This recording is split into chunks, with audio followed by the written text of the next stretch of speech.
안녕하세요. 저는 20대 여자이고 현재 남편과 아들 하나를 키우고 있는 엄마입니다. 눈에 넣어도 아프지 않을 제 소중한 아들은 참 착하고 예쁜 아이예요. 말도 잘 듣고 늘 웃고 있는 얼굴이죠. 제가 집안일을 하고 있으면 늘 쪼르르 달려와 도와주려고 하고 일 마치고 퇴근해서 만나면 엄마 너무너무 보고 싶었어 라고 말해주며 뽀뽀해줍니다. 제 삶의 활력소가 되어주는 아이죠. 남편에게도 마찬가지입니다.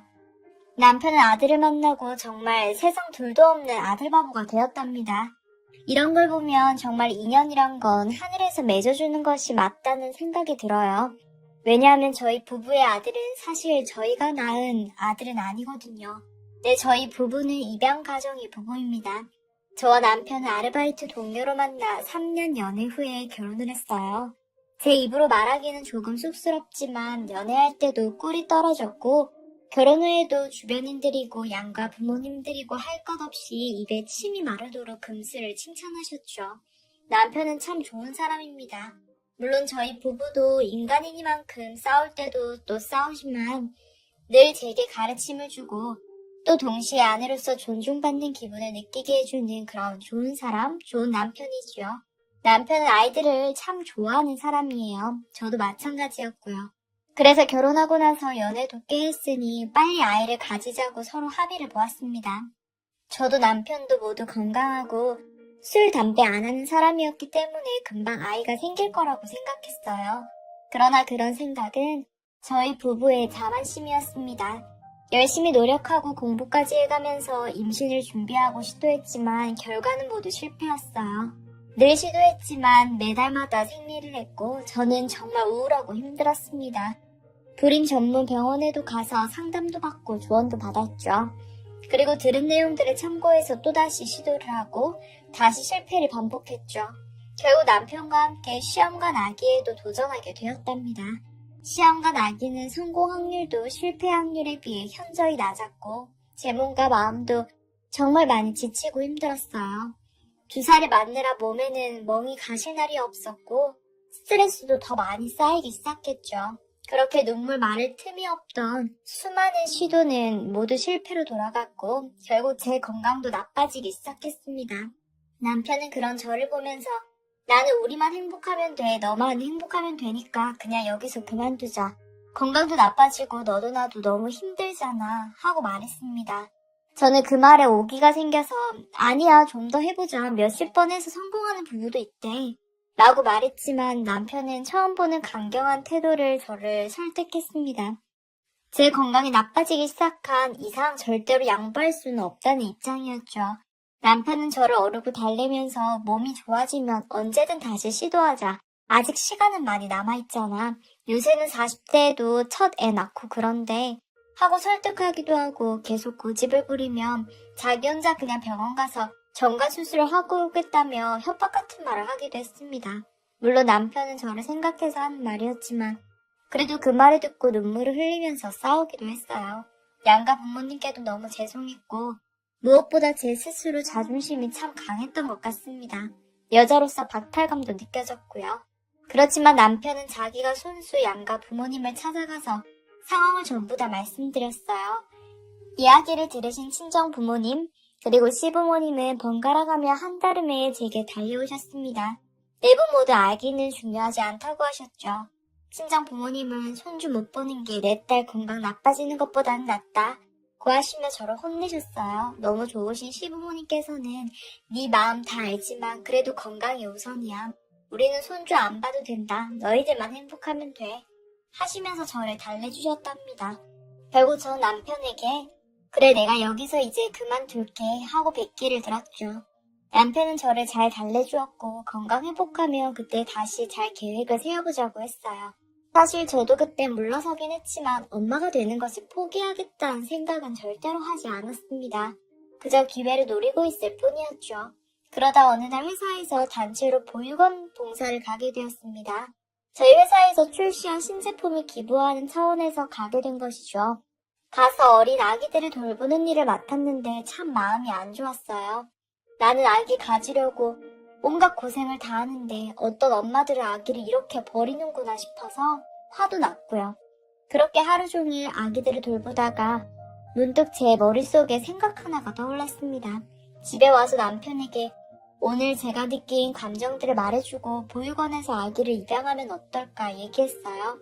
우리가 사랑을 주고 데려와 키우면 그게 우리 자식이 아니겠냐고요. 남편은 제 이야기를 듣자마자 바로 긍정적인 반응을 보였어요. 사실 자기도 임신에 계속 실패할 때 저 모르게 입양에 대해서 알아본 적이 있었다고 합니다. 제가 상처받을까봐 말은 안 했지만요. 저희 부부는 밤새 입양에 관해 상의했어요. 그럴 리가 없다는 건 알고 있었지만 그래도 혹시 몰라 양가 부모님께 먼저 의견을 여쭙고 허락을 구했습니다. 네 분은 모두 너무 좋은 결정이라고 하셨어요. 입양에 대해서 편견이나 나쁜 생각을 가지지 않으신 분들이셔서 모두 적극적으로 지지해 주셨죠. 저희 부부는 함께 보육원으로 갔습니다. 보육원에는 여러 아기들이 있었어요. 저희는 한동안 아기들을 보다가 유독 잘 울지도 않고 얌전히 놀고 있는 한 남자 아기를 발견했습니다. 보육원 선생님은 그 아기는 보육원으로 온 지 2달 가까이 돼가는 아기라고 하셨어요. 어느 날 이른 새벽에 보육원 앞에 나가보니 아기가 이름도 없이 그냥 태어난 날짜만 적힌 종이와 함께 낡은 과일 상자 안에서 얌전히 자고 있었다고 하더라고요. 한마디로 거의 태어나자마자 엄마로부터 버려진 거죠. 아기의 엄마에게 무슨 사정이 있었는지는 모르겠지만 이 아기에게 많은 눈길이 가고 마음이 갔습니다. 보육원에는 엄마가 있지만 키울 여건이 되지 않아서 맡겨진 아이들도 있어요. 그 아기들은 그래도 한 달에 2-3번 정도는 돈을 벌고 찾아오는 엄마들을 만나게 되죠. 그렇지만 이렇게 버려진 아기들은 별 수 없다고 합니다. 더군다나 이름도 없이 버려진 탓에 아직 출생 신고도 하지 못했다고 했죠. 조만간 보육원에서 이름을 지어서 출생 신고를 하려고 했다고 하더라고요. 남편도 이야기를 다 듣고는 한참 동안이나 그 아기에게서 눈을 떼지 못했습니다. 저와 남편 마음이 통했다는 걸 알고 나서는 더 망설일 건 없었어요. 남편과 함께 그 아기를 저희 아들로 입양하겠다고 했습니다. 보육원에서 아기를 데려갈 때까지 밤잠까지 설쳐가면서 예쁜 이름을 짓고 아기를 데리러 갔어요. 아기는 처음 안기는 제 품에서도 울지 않고 그저 얌전하기만 했습니다. 저희가 지은 이름으로 출생 신고를 하고 저와 남편의 이름이 각각 부모로 올라가 있는 등본을 받았습니다. 정말 저희 부부의 아들이 된 것이죠. 정말 너무너무 예뻤습니다. 처음 해보는 엄마 노릇이 서툴러서 조금 어색하기도 했지만 그동안의 마음고생과 괴로움이 싹 잊혀질 만큼 너무 예뻤어요. 눈물 나도록 예뻤습니다. 아기를 안고 집에 오는 길에 양가 부모님 댁에 각각 들려서 손자를 만나게 해드렸어요. 네 분 모두 보자마자 세상에 어쩜 이렇게 예쁜 아기를 데려왔냐면서 너무 좋아하셨죠. 네 분 모두 이미 아기를 당신들의 손자라고 생각하고 계셨습니다. 저는 회사에 휴가를 냈어요. 회사에도 솔직하게 아기를 입양했다고 말했죠. 회사 사람들 모두 좋은 사람들이었고 사장님께서도 아기를 키우는 아빠셔서 그런지 제 마음을 잘 알아주셨어요. 모두 다 엄마 된 거 정말 너무 축하하고 육아에 익숙해질 때까지는 걱정 말고 쉬다 오라고 저를 축복해 주셨답니다. 휴가 전 마지막 출근 날 직원들은 돈을 모아 아기 옷들과 신발을 사서 선물해 주었고 사장님은 축하금으로 돈 봉투를 건네셨어요. 아들을 돌보면서 하루하루 너무 기뻤습니다. 임신해서 낳은 아기라면 10달 동안 충분히 공부하고 육아에 대해서 알 시간이 있었겠지만 그런 시간이 없었던 저는 육아에 모두 서투르고 실수도 많았어요. 친정 엄마와 시어머니께서 번갈아 집에 자주 들르시며 저를 가르치시고 도와주셔서 하나하나 배워나갔습니다. 아기 돌보면서 4시간에 한 번은 꼭 깨서 분유도 좋아하고 예방접종이나 병원 검사도 일일이 다 다녀와야 하고 챙겨야 할 일은 참 많았지만 저도 남편도 그저 행복하기만 했죠. 남편의 퇴근 시간도 상당히 빨라졌습니다. 본인 말로는 아들이 보고 싶어서 회사에서 딴짓 안 하고 일에만 집중해서 빨리 끝낸다고 하네요. 그렇게 저희 부부는 힘들지만 하루하루 바꿀 수 없는 행복을 맛보면서 살았습니다. 그렇게 몇 년이 지났어요. 아들은 건강하게 무럭무럭 잘 자라서 어느새 4살이 되었습니다. 전 아들이 2돌 지나고 나서부터 직장에 복직했어요. 회사 측에서 배려를 해주어서 일주일에 3번은 출근하고 나머지는 재택으로 근무할 수 있었죠. 출근하고 3일은 친정엄마와 시어머니께서 번갈아 돌봐주셨답니다. 그런데 이제 더 이상 두 분께 부탁드리기도 죄송하고 아들도 어느 정도 나이가 되었으니 이제 유치원에 보내도 되겠다는 생각이 들었죠. 남편과 상의하고 동네 유치원에 아들을 입학시켰습니다.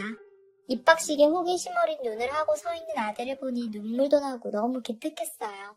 아들은 유치원에 금방 적응해서 제가 데리러 가면 언제나 그날 있었던 일을 얘기하며 좋아하기 바빴습니다. 저도 남편도 아들이 참 기특하고 고마웠죠. 그러던 어느 날이었습니다.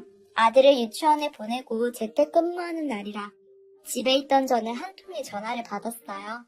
전화를 건 사람은 아들이 있었던 보육원의 원장 선생님이셨어요.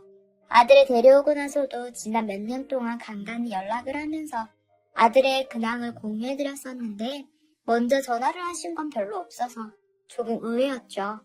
어쩐 일이세요? 하고 물으니 어머니께서는 어머니 이걸 어떻게 설명해드려야 할지 하고 안절부절 못하시더라고요. 저는 무슨 일이세요? 말씀해보세요 하니 선생님께서 무거운 목소리로 말씀하셨습니다. 어머니 사실 지금 찬열이 친엄마라고 하시는 분이 여기로 오셨어요. 자기가 4년 전에 이곳에 아들을 버렸다고 하시면서 아기 특징을 상세히 말씀하시는데 누가 들어도 찬열이에요. 오셔서 자기는 그때는 도저히 키울 환경이 되지 않아서 아기를 버렸는데 이젠 어느 정도 상황이 괜찮아져서 아기를 되찾고 싶다고 이미 입양되었다고 하니까 주저앉아 우시면서 아기 얼굴이라도 보고 싶으시다고 하셔서요. 저도 이런 경우가 처음이라 죄송해요 어머니. 선생님 말씀을 듣고 가슴이 마구 뛰었습니다. 가장 먼저 떠오른 생각은 그거였어요. 혹시 내 아들을 빼앗기게 되는 건가? 오직 그 걱정뿐이었습니다. 저는 일단 남편과 한번 상의해보겠다고 말씀드리고 전화를 끊었죠. 저녁에 아들을 재우고 퇴근한 남편에게 모든 이야기를 해주었어요.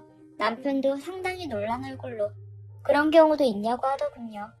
솔직히 그 친모 참 뻔뻔하다고 생각하기도 했습니다. 이름조차 주지 않고 버렸으면서 이제 상황이 나아지니까 아기를 키우고 싶다고 하더니 아기가 버렸다 줍는 그런 물건도 아니고 어이가 없었죠. 그런데 남편이 한참을 생각하더니 우리가 먼저 그 친모를 만나보자고 하더라고요. 그래도 몇 년이 지나 아기를 찾아온 걸 보면 좋든 나쁘든 생각이 없는 여자는 아닌 것 같다는 거였죠. 일단 만나나 보고 그 후를 생각하자고 했습니다. 저는 한참을 고민하다 알겠다고 말했어요. 며칠 뒤 아들이 유치원으로 가고 휴가를 낸 남편과 함께 보육원으로 향했죠. 원장님은 안절부절하며 기다리고 계셨습니다. 친모는 이미 와 있다고 하셨죠. 만나기도 전에 저와 남편에게 죄송하다고 몇 번이나 고개를 숙이셨습니다. 원장님 잘못이 아닌데도요. 두근거리는 심장을 부여잡고 방 안으로 들어갔죠.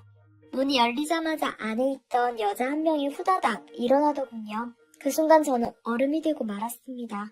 그 여자도 저를 보는 순간 굳어버렸죠. 먼저 입을 연 건 그 여자였습니다. 너 서연이 맞니? 하고 떨리는 목소리로 저를 부르더군요. 남편이 깜짝 놀라서 아는 사람이야? 하고 물었지만 저는 대답을 하지 못했어요. 눈물이 마구 흐르고 있었거든요. 제 눈물을 보자 그 여자도 울기 시작했습니다. 아니 그 여자가 아니고 바로 제 둘도 없는 친구였거든요. 어릴 때부터 초등학교, 중학교를 같이 다니면서 친해졌고 고등학교 2학년 때 친구의 전학으로 헤어졌던 친구였어요. 전화와 편지를 주고받으며 연락을 이어갔었는데 어느 날 그 친구 어머니 되시는 분께 연락이 왔었습니다. 친구가 실종되었다고요. 집이 가난했는데 돈 벌어오겠다고 쪽지만 달랑 남기고 나갔다고요. 저도 정말 울면서 걱정했고 주말이면 친구가 사는 동네로 가서 경찰서를 등박거렸습니다. 시간이 흐르고 대학을 가면서 그 친구를 찾는 걸 포기했었지만 그래도 마음 한켠에 늘 남아 절 슬프게 했던 친구였습니다. 그런데 그 친구가 지금 제 앞에 있는 겁니다. 그것도 제 아들의 친엄마로요. 믿을 수가 없었죠. 전 친구와 덥석 서로 끌어안고 엉엉 울었습니다. 한참을 울다가 진정하고 남편과 원장님께 저와 친구가 어떤 사이인지 다 말했어요. 두 사람 모두 깜짝 놀라면서 세상에 이런 일도 다 있냐고 했죠. 친구는 내 아들의 엄마가 너라니 나는 너한테 미안하기만 하네 라며 하염없이 울었습니다. 그리고 자신의 이야기를 들려주었어요. 19살의 나이로 돈 벌어보겠다고 집을 나간 친구는 사실 가능한 집이 싫은 마음에 나간 게 더 컸다고 합니다.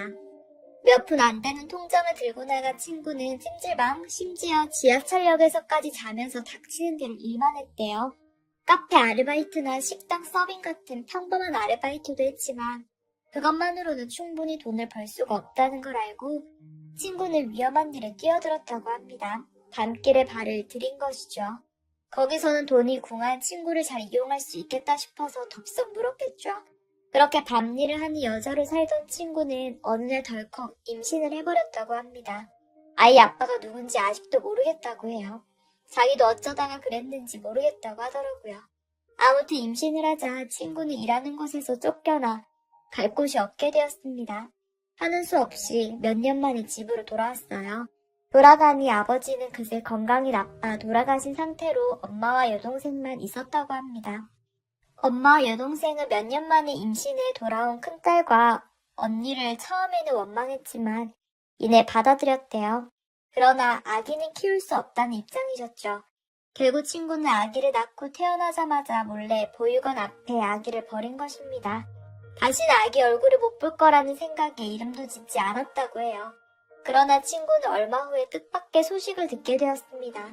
친구의 외할아버지가 돌아가시면서 친구 어머니 앞으로 꽤 돈이 되는 건물을 한 채 남기신 것이죠. 비상금이셨는지 친구 어머니도 그 건물의 존재를 모르셨다고 합니다. 그 건물에서 친구 어머니는 카페를 여셨고 친구도 뒤늦게 자격증을 따서 꽃집을 하나 열었어요. 그리고 지금은 사정이 나아져서 몇 년 전 버린 아기를 찾아온 것이죠. 기가 막힌 이야기에 모두 할 말이 이렇습니다. 친구는 건물이 있으면서도 말해주지 않은 외할아버지를 원망하기도 했다고 해요. 그러나 얘기를 듣는 내내 제 머릿속엔 오로지 내 아들을 뺏길 수도 있겠다는 생각뿐이었습니다. 친구는 제가 보여준 아들의 사진들을 보면서 그저 하염없이 울며 저에게 고맙고 미안하단 말만 반복했죠. 저는 친구에게 조심스럽게 말을 꺼냈어요. 네가 그동안 힘들었던 거 잘 알겠어. 왜 아기를 버려야 했는지도 다 이해할 수 있을 것 같아. 그런데 나 지금 우리 아들 포기 못할 것 같아. 내가 정말 출생신고도 내 손으로 하고 이름도 밤새 고민하고 지어줬어. 감기 걸리면 내가 안아서 약 먹였고 4시간 분유 먹이고 재워서 그렇게 키웠어. 나 우리 아들 포기하고 싶지 않아. 정말 너무 미안해. 사실 친구에게 땀 몇 대도 후려맞을 각오하고 한 말이었어요. 그런데 친구는 더 크게 울면서 너는 정말 언제나 나보다 나은 사람이야 하고 말했습니다. 그리고 말을 이어갔죠. 나도 알아. 나는 낳고 버리기만 했지 아무것도 해준 게 없어. 그리고 너한테서 엄마의 권리를 빼앗을 자격도 없고 그럴 생각도 없어. 내가 바라는 건 그냥 우리 아기 얼굴만 보는 거야. 내가 엄마라고 안 해도 돼. 이모라고 해도 괜찮으니까. 그냥 아기 얼굴만 사는 내내 볼 수 있게 해줘. 친구의 말에 저는 친구 손을 꼭 잡고 울었습니다. 아들을 계속 키울 수 있다는 안도감과 더불어 친구에 대한 안타까움이 밀려왔어요. 그렇게 이야기를 마치고 저는 친구를 데리고 아들의 유치원으로 갔습니다. 엄마 하고 저를 부르며 나오는 아들을 보자 친구는 입을 막고 울음을 참았어요. 저는 아들에게 인사해. 여기는 엄마 친구야. 민선이 이모 해봐. 제 말에 아들은 두 손을 가지런히 모으고 이모 안녕하세요 하고 인사했어요. 친구는 눈물을 삼키며 그래 안녕 만나서 반가워. 앞으로 이모하고 친하게 지내자 하고 인사했습니다. 그 이후로 저와 그 친구는 시간이 나면 자주 만나서 그동안 못한 이야기도 하고 예전 학교 다닐 때처럼 그렇게 사이좋게 잘 지내고 있어요. 물론 아들도 만나게 해주고 있고요. 아들은 여전히 제가 엄마라고 알고 있고 친구는 이모라고만 부릅니다. 그러나 친구는 그것만으로도 만족하고 있어요. 정말 세상은 좁은 것 같고 인연은 하늘에서 만들어주는 것 같습니다. 앞으로도 아들 열심히 키우면서 그렇게 살려고 합니다. 제 이야기